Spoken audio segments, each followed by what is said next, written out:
Hello दोस्तों, कैसे हैं आप सभी। आशा करती हूँ आप सभी अच्छे होंगे। दोस्तों, आज मैं आपके लिए लेकर आई हूँ एक लोक कथा। तो चलिए दोस्तों, शुरू करते हैं आज की अपनी यह राजस्थानी लोक कथा, जिसका नाम है पुतली। दोस्तों, एक बार 4 मित्र हुआ करते थे। इनमें से एक खाती था, एक दर्जी था, एक सुनार था और एक ब्राह्मण था। चारों ने परदेश में जाकर धन कमाने की सोची और एक दिन ठीक मुहूर्त देखकर अपने गांव से रवाना हो गए। चलते चलते शाम हो गई तो एक कुएं के पास रात गुजारने के लिए ठहर गए। सबने भोजन किया और फिर सोने की तैयारी करने लगे। सुनार के पास सोना था, इसलिए उसने कहा, भाइयों, सबका एक साथ सो जाना ठीक नहीं होगा। दर्जी ने कहा, हाँ भाई, ठीक कहते हो, हमको बारी बारी से पहरे पर जागना चाहिए। ब्राह्मण ने सबके पहरे का समय निश्चित कर दिया। पहरे पर सबसे पहले खाती की बारी आई। वह जागने का प्रयत्न करने लगा, किंतु थकावट के कारण उसको नींद आने लगी। उसने सोचा, कुछ काम कर लिया जाए। खाती ने एक लकड़ी का टुकड़ा लिया, औजार निकाले और पुतली बनाने लगा। अपना पहरा खत्म होते होते उसने लकड़ी की एक सुंदर पुतली बना ली और फिर दर्जी को जगाकर सो गया। दर्जी ने देखा, पुतली तो बहुत सुंदर बनी है।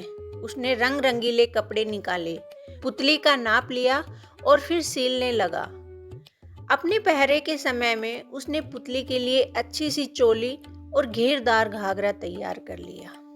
साड़ी के नाप का चुंदड़ी का कपड़ा लिया और पुतली को सभी कपड़े पहना ओढ़ाकर खड़ी कर दी। फिर आधी रात के बाद सुनार की बारी आई। वह सोना निकालकर गहने बनाने लगा। धीरे धीरे उसने बोरला, झेला, कर्णफूल, नथ, हसली, हार, चूड़ियां, पायल सभी गहने बना लिए और पुतली को पहना दिया। पुतली गहनों और कपड़ों में बहुत सुंदर दिखने लगी थी। अंत में ब्राह्मण की बारी आई। वह पुतली को देखकर विचार में पड़ गया। उसने सोचा, इस पुतली को अपने मंत्र बल से जीवित करना चाहिए। वह मंत्र बोलता हुआ उस पर जल छिड़कने लगा। सुबह होते होते पुतली जीवित होकर जवान लड़की बन गई। सवेरा होते ही सभी जाग गए और सुंदर लड़की को अपने पास देखकर आश्चर्य करने लगे। ब्राह्मण ने कहा, इसको मैंने मंत्र बल से जीवित किया है, इसलिए मैं ही इसके साथ विवाह करूंगा। खाती बोला, वाह जी वाह, यह कैसे हो सकता है? पुतली तो मैंने बनाई थी।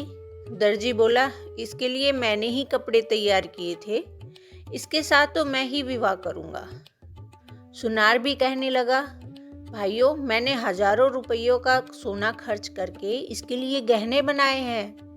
अब कैसे हो सकता है कि ये दूसरे के घर चली जाए?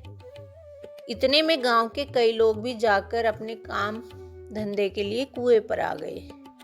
को लड़ते झगड़ते देखकर गांव वालों में से एक समझदार बूढ़ा बोला, भाई, क्यों लड़ते हो? पूरा मामला समझाकर बताओ। चारों ने बारी बारी से अपने बयान दिए और लड़की के साथ विवाह करने का अपना अधिकार बताया।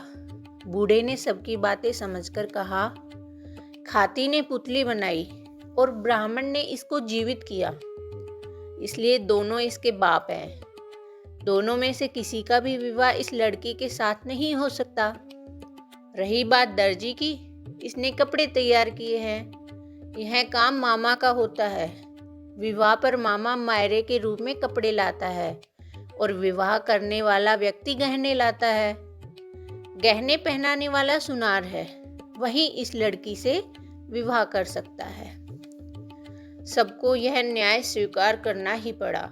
सुनार उस लड़की से विवाह कर अपने घर लौट आया और दोनों सुख से रहने लगे। तो दोस्तों, कैसी लगी मेरी यह आज की लोक कथा?